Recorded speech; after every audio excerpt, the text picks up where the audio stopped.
தர்காக்களை கண்டிக்கிறான், அதை கண்டிக்கத்தான் போகணும். அதை நம்ம ஒத்துக்க முடியாது, அதை ஏற்றுக்கொள்ள முடியாது. அவுலியாக்கள் இல்லைன்னு சொல்லக்கூடாது. சொன்னா காஃபீர் ஆயிட்டோம். அஸ்தக்ஃபிருல்லாஹ். நம்ம அவுலியாக்களை ஏற்றுக்கொள்றோம், அவுலியாக்களுடைய தாத்பரியங்களை ஏற்றுக்கொள்கிறோம். குர்ஆன்லயே அல்லாஹ் அழிக்க முடியாத இடத்துல வச்சுட்டான். அதுக்காக அவங்க பேர்ல நடத்துற உருசுண்டுகிட்டு அந்த அக்கிரமம் பண்றானுங்க. என்னத்தான் கள்ள தொட்டு முத்தம் கொடுக்கறா, என்னென்னமோ பண்றான்.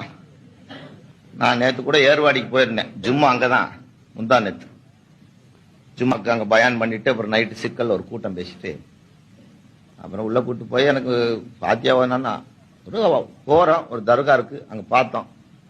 யாரோ ஒரு நாதாக்கள் அல்லாஹ் உங்களை பொருந்தி கொண்டது போல என்னையும் பொருந்திக்கிட்டு சொல்றது தப்பு இல்லை. உயிரோடு உள்ளவங்களை பார்த்துட்டு சலாம் சொல்லாம போனா எவ்வளவு பெரிய குற்றமோ அது மாதிரி. அதை விட்டுட்டு போய் அங்க நின்றுக்கிட்டு என் மேல இப்ராஹிம் ஷா வராரு, என் மேல ஷாவுல் நாயகம் வரா, செருப்பு கழட்டி அடி, இவன் மேல எதுக்கடா வரா, ஏண்டா வாரதுக்கு அவனுக்கு இடமா இல்லை. எல்லாம் இவனுடைய கலாச்சாரம். அதை எதுல இருந்து வந்தானோ அதை விடல. இன்னவன் கருமணி கட்டுறான், இன்னும் பெரிய இஸ்லாமிய கடமை முடிச்சிட்ட மாதிரி அவ்வளோ கூட்டம் இருக்கிறாங்க. எவ்வளவு கூட்டம். அதே ஒரு ஊர்ல ஒரு கலவரம் நடந்துச்சு. யாரோ ஒரு சின்ன ஊர் பாதிக்கப்பட்டிருக்கு. பக்கத்துல ஒரு ஊருக்காரன் போய் ஏதோ நம்மளால முடிஞ்ச உதவியை கொடுக்கலான்னு 10 பால்டின் வாங்கிட்டு போய் அந்த குழந்தைக்கு கொடுத்துருந்தீங்கன்னா அந்த சவாப் கியாமத்து நாள் வரைக்கும் உனக்கு வரும். போய் கல்ல புடிச்சுக்கிட்டு அழுதுகிட்டு திரியிறானுங்களே.